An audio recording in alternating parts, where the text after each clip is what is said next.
श्री शिवाय नमस्तुभ्यम। हर हर महादेव। नमस्कार प्रिय भक्तजनों, आज मैं लेकर आई हूँ। सोमवार का दिन है और प्रदोष भी है साथ में। प्रदोष शाम तक रहेगी, 6:58 तक रहेगी। 6:57 तक रहेगी शाम को। तो आप सोम प्रदोष भी है तो आप ये उपाय करिएगा, आपको जरूर सफलता मिलेगी। गुरु जी के द्वारा पुरानी कथाओं से लिया गया बहुत ही सरल सा आसान सा उपाय है, आपको मैं बताने जा रही हूँ। जैसे कि शिवलिंग के ऊपर कुछ ऐसे स्थान होते हैं जहाँ स्पर्श करने मात्र से भी मनोकामनाएं पूर्ण होती है। जान लीजिए वो स्थान कौन से है, किस तरह से आपको स्पर्श करना है। गणेश जी के स्थान, शिवलिंग के ऊपर जो गणेश जी का स्थान होता है वहाँ पर स्पर्श करने से, कार्तिक जी के स्थान पर स्पर्श करने से, दबाने से, जैसे चरण को दबाते हैं वैसे दबाने से आपकी जो भी कामनाएं वह पूर्ण होती है। इसका इतना महत्व होता है। 3 जगह स्पर्श करने मात्र से भी कामनाएं पूर्ण हो जाती हैं। गणेश जी, कार्तिक जी के स्थान को स्पर्श करने से, दबाने से, और माता अशोक सुंदरी के स्थान को स्पर्श करने से, दबाने से, जलाधारी की जो गोल कटी भाग होता है इसको स्पर्श करने से, इन स्थानों को स्पर्श करने मात्र से मनोकामनाएं पूर्ण हो जाती हैं। इन सभी की जानकारी बहुत ही ध्यान से सुनिएगा। अगर डॉक्टर ने कह दिया है कि तुम्हारे गर्भ में जो बच्चा है उसके दिल की धड़कन नहीं चल रही है, उसके दिल में छेद है, या उसकी धड़कन नहीं आ रही है, मानसिक रूप से विकलांग है, इस तरह से डॉक्टर ने बता दिया है। सोनोग्राफी के बाद डॉक्टर बच्चे को सही नहीं बता रहे, ठीक नहीं बता रहे हैं, आपको शिवलिंग पर जल चढ़ाना है। और जल चढ़ाने के बाद गणेश जी, कार्तिक जी के भगवान के स्थान पर आपको 5 या 7 बार आपको दबाना है, उनका स्पर्श करना है। और आपको दबाना, स्पर्श करने के बाद आपको वह हाथ की जो हथेली है जो आपने दबाया है अपने उधर पर, पेट पर स्पर्श कर लीजिए, लगा लीजिए।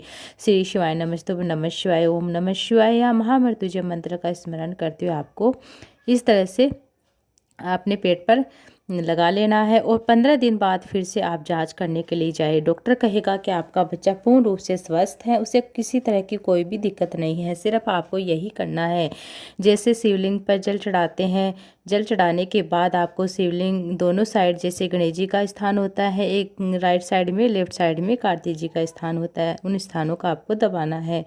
आप अपने उदर या पेट पर उस मतलब दबाने के बाद उस हाथ को आप अपने पेट पर लगा लीजिए। बच्चा स्वस्थ रहेगा, कोई गड़बड़ी नहीं आएगी, कोई तकलीफ नहीं आएगी। एक और उपाय गुरुजी ने बताया है आपको, बहुत ही साधारण सा उपाय है। आपको क्या करना है, माता अशोक सुंदरी के स्थान पर स्पर्श करने से संबंधित उपाय है। माता अशोक सुंदरी के स्थान को स्पर्श करने से क्या होता है जान लीजिए। ऐसा लड़का या लड़की जिनका विवाह नहीं हो रहा है, विवाह की उम्र 30 साल हो गई है, 35 साल हो गई, यहाँ तक कि 40 साल भी हो गई है, कोई मंगल विवाह नहीं हो रहा है, कोई उसमें मंगल दोष निकाल रहा है, कोई कुछ निकाल रहा है, कोई कुछ बोल रहा है, तो आपको यह उपाय करना है। जो लड़का या लड़की जिसका विवाह नहीं हो रहा, उस लड़का लड़की से शिवलिंग पर जल अर्पित करवा दीजिए। जल चढ़ाने के बाद आपको बेलपत्र, जो माता अशोक सुंदरी का स्थान हो तो वहाँ पर स्पर्श कराकर बेलपत्र आपको शिवलिंग के ऊपर अर्पित करा देना है। बेलपत्र की डंडी का मुख जलाधारी की ओर होना चाहिए, इस तरह से आपको अर्पित करना है। इसके बाद माता अशोक सुंदरी के स्थान पर स्पर्श कराते हुए अपने मन की बात कहते हुए महादेव से बोल दीजिए। बस इतना ही करना है। 3 या 4 इस तरह से आपको उपाय करना है। 3-4 महीने में आपको आपका संबंध है वह पक्का हो ही जाता है, इसमें निश्चितता है। आप यह जरूर करके देखिएगा। साथ ही एक छोटा सा उपाय है, जैसे कि बच्चा माइंड से विकलांग है, बच्चे का हाथ पांव ठीक नहीं है, काम नहीं कर रहे हैं, बच्चे के मुख से लार टपकती हैं, बुद्धि कार्य, विवेक कार्य नहीं करता है, मानसिक रूप से विकलांग बताया है डॉक्टर ने, तो आपको यह उपाय कर लेना। आप उस बच्चे से करवा सकते हैं या आप खुद भी कर सकते हैं। शिवलिंग पर जल चढ़ाना है। जल चढ़ाने के बाद गणेश जी, कार्तिक जी के भगवान का स्थान जहाँ पर आपको जलाधारी में स्पर्श कराते हुए ऐसा लगातार आपको 2-3 महीने करके देखना है। बच्चे में विकास देखने को मिलेगा, बच्चे में सुधार देखने को मिलेगा, बच्चे का शारीरिक विकास होगा, उसमें आपको सुधार देखने को मिलेगा। अब ये उपाय आप किसी भी सोमवार के दिन कर सकते हैं। जैसे कि मौन होकर जहाँ नंदी बैठा रहता है उस नंदी के पास में आपको 2 या 3 मिनट आपको बैठना है, सोमवार का दिन हो या आपको कभी ऐसा लगे कि सोमवार में बहुत ज़्यादा भीड़ है, तो आप बाबा की प्रार्थना के लिए आप कहीं पे भी एकांतेश्वर, जैसे कि शिवलिंग मिल जाता है, अकेले में एकांतेश्वर महादेव मिल जाते हैं, जहाँ नंदी बैठा है उसके पास में बैठकर नंदी के चरण का स्पर्श करते हुए अपने मन की बात कह देते हैं।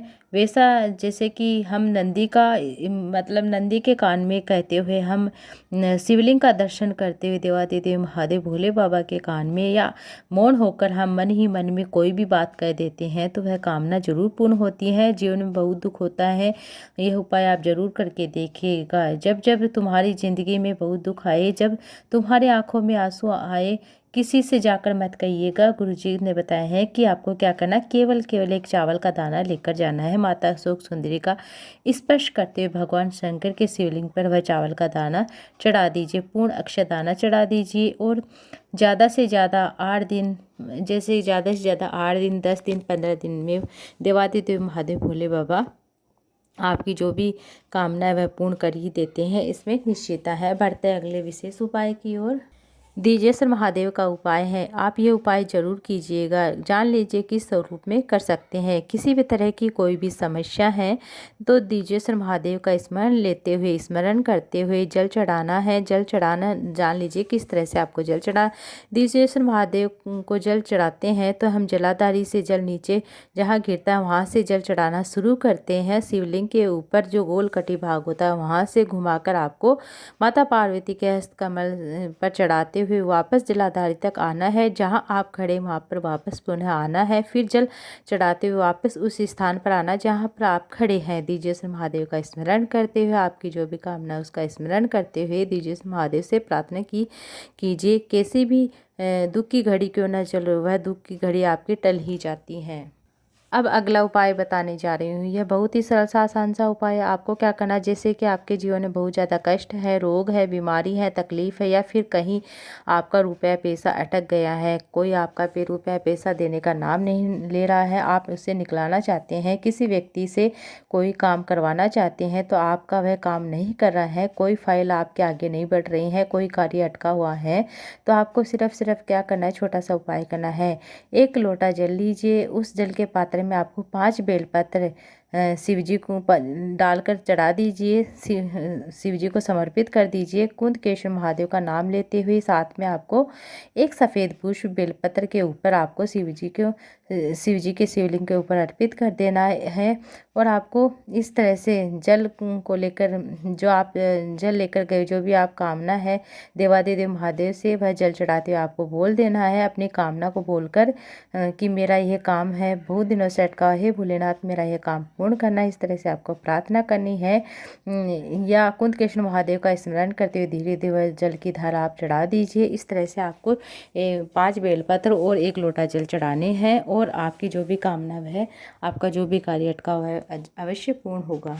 अब मैं आपको एक छोटी सी बात बताना चाहती हूँ, जैसे कि हम भोले बाबा की आराधना किस तरह से करते हैं, किस तरह से करनी चाहिए, इसके बारे में बता रही हूँ। यदि हम 1 बेलपत्र चढ़ाते हैं सबसे पहले, फिर जल चढ़ाते हैं, तो वह शरीर के रोगों को दूर करता है, शरीर के रोगों को हरता है। जैसे कि हम पहले जल चढ़ा रहे हैं, फिर बेलपत्र चढ़ा रहे हैं, तो वह कार्य सिद्धि के लिए होता है। जिस कार्य के लिए आप कर रहे हैं, जिस कार्य के लिए आप देवादिदेव महादेव को बोलना चाहते हैं, वह कार्य आपका सिद्ध होता है। पहले जैसे कि जल चढ़ाते फिर बेलपत्र चढ़ाते हैं तो वह कार्य सिद्धि के लिए होता है। जैसे कि हम पहले बेलपत्र चढ़ाते बाद में जल चढ़ाते हैं तो वह जैसे कि बीमारी से संबंधित, रोग से संबंधित होता है, दोनों में ही सफलता प्राप्त होती है। आपको यह उपाय कर लेना है। श्री शिवाय नमस्तुभ्यं, हर हर महादेव। यह वीडियो अगर उपयोगी लगा तो वीडियो को लाइक ज़्यादा से ज़्यादा शेयर कीजिएगा। कमेंट बॉक्स में श्री शिवाय नमस्तुभ्यं, नमः शिवाय, ओम नमः शिवाय जरूर से लिखिएगा।